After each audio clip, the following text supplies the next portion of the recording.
বাড়ি থেকে বেরিয়ে গেছিস? কি হয়েছে মা? আমি তো শুধু হোলিকা দহনের জন্য গেছিলাম। আচ্ছা, শুধু হোলিকা দহনের জন্য গিয়েছিলে? তাহলে এটা কি?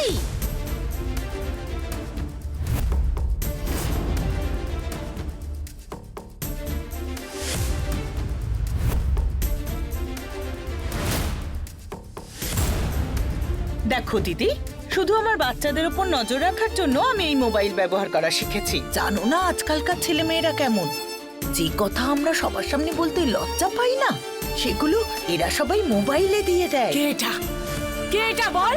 আমি জানি না মা, মহাকালের ধ্বজা আমাদের উপর পড়েছিল, তাই জন্য ঠাকুর মশাই বললেন যে হোলিকা দহন আমাদেরই করতে হবে। আরে দিদি, এতে ওর দোষটা কোথায়? ও যা কিছু করেছে মহাকালের ইশারাই করেছে।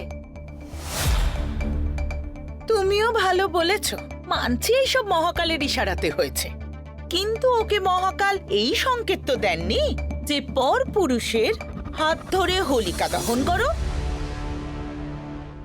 হায় রে হায়, আমরা তো অন্য পুরুষের ছায়া পর্যন্ত দেখি না আজকালকার মেয়েরা। হে ভগবান, কে জানে কোথায় যায়, কার সাথে যায়। আরে ছাড়ো তো দিদি, এটা কলিযুগ। চলো, বুঝলে? চলো। চলো আমরা বরং আমাদের বাড়ির বউ মেয়েদের দেখি। অন্যদের ঝামেলায় নাক গলানোটাই ভুল হয়েছে।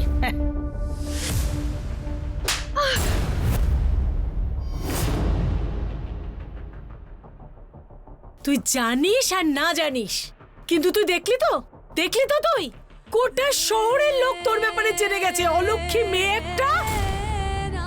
আরে ভেবেছিলাম ও চাকরি পেয়ে গেলে তোকে একটা বিয়ে টিয়ে দিয়ে আমার ঝামেলা অন্যের হাতে দিয়ে দেব, কিন্তু এই যদি স্বভাব হয়ে থাকে এই মেয়ে, কে বিয়ে করবে ওকে? মা চুপ! চল, আমি এবার তোকে দেখাচ্ছি। মা, না না মা, থাক এখানে, না খেয়ে দে, তাহলে যদি তোর মাথা ঠিক হয়।